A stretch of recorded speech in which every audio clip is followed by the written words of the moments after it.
What's up mga guys? This is Marco A. Vlog. So ngayon, nandito tayo sa bahay, sa renentahan kong bagong bahay. Itutur ko kayo para makita lahat ng mga gamit dito kasi lumang bahay siya, parang horror house siya. So ngayon, pupunta muna tayo sa harap ng bahay. Murang-mura siya. Usually kasi renentahan dito apartment.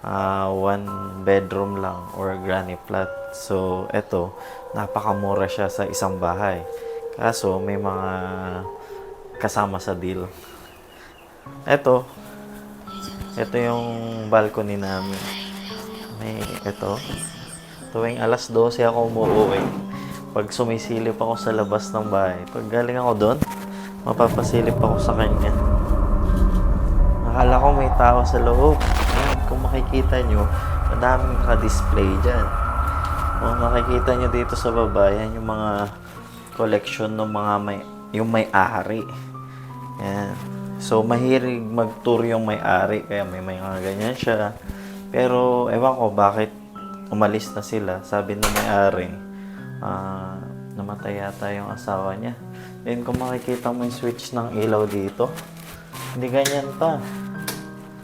Nakakatakot. So, yan yung kwarto. Diyan ako natutulog. Then, may second room dito. Ito yung second room. Walang gumagamit, empty lang siya. Lahat ng ayaw ko sa kwarto, linagay ko dito. Kasi tingnan mo nga naman. May ganito. Hindi ko naman mababasa. Mamaya, course yan eh. Tapos, meron pang yung doon. Dati, nakasabit to. Nakasabit, pagbukas mo ng pinto, nakaganyan siya eh. Kala ko may babaeng nakatitig sa akin.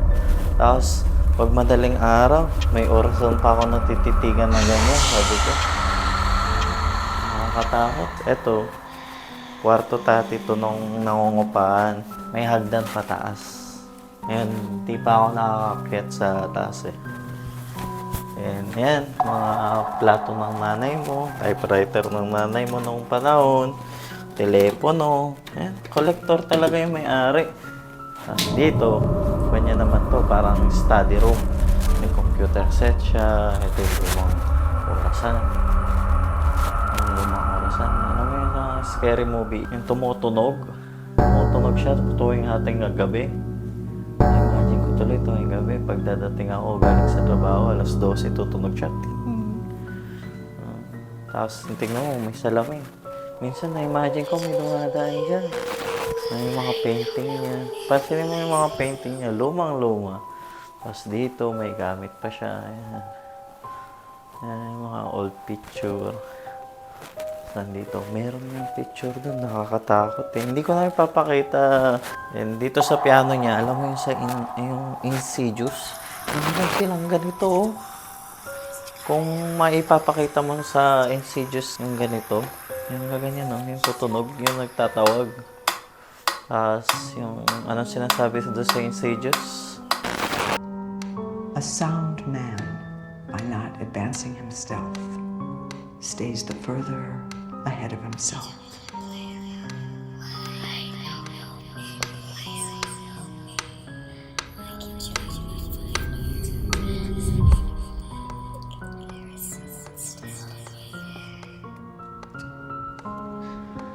It's useless.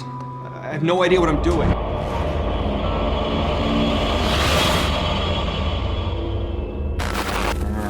Collection niya ng tasa. Ito, collection niya ng plato.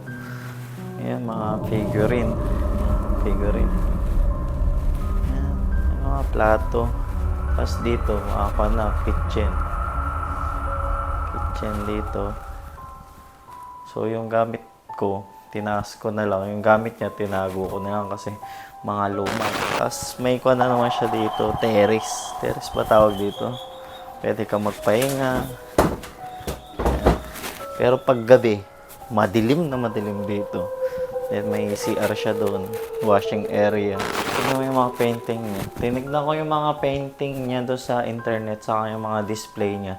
Mga nasa $30 to $50. Mamahalin.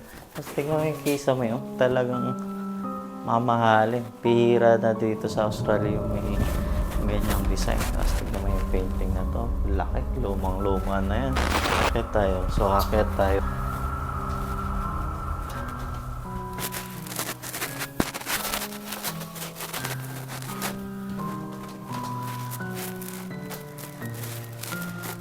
Ayan o, siguro stock room yun. Usually, pag nagpipintura kaming gano'n, may stock room doon sa dulo. Tapos dito, makagitara siya. Mozart. May mga mahal siyang record. Hindi pa kasi ako nakakakyat dito. Kaya ako pinatulan to. Napakamura niya. Yun lang nga, may catch. Nakakatakot. Lumang bahay. Bawal ka magpasok ng mga appliances mo. Wise na sa akin kasi palipat-lipat lang naman ako ng bahay. Kukunti lang yung gamit ko. So, okay lang sa akin. Then, kailangan daw lang maglinis. Usually naman, naglilinis ka ng bahay. Oh. Tapos, wala kang roommate. Advantage, disadvantage. Wala kang pakikisamahan. Kaso, may security ka. Tuwing gabi, may tumitingin sa'yo. Sumisilip sa mga anino ng mga salamin dito. See yung mga subscriber, kung meron man nanonood sa akin, mga 10 viewers ko regular, salamat sa panonood niyo. So, titignan natin yung bahay kung paano pumasok. Kasi usually, ganito kadilim. Ganyan kadilim yung bahay pag dadating ako. So, madilim talaga. Tapos, walang ilaw sa labas. Diba? Wala kang makikita.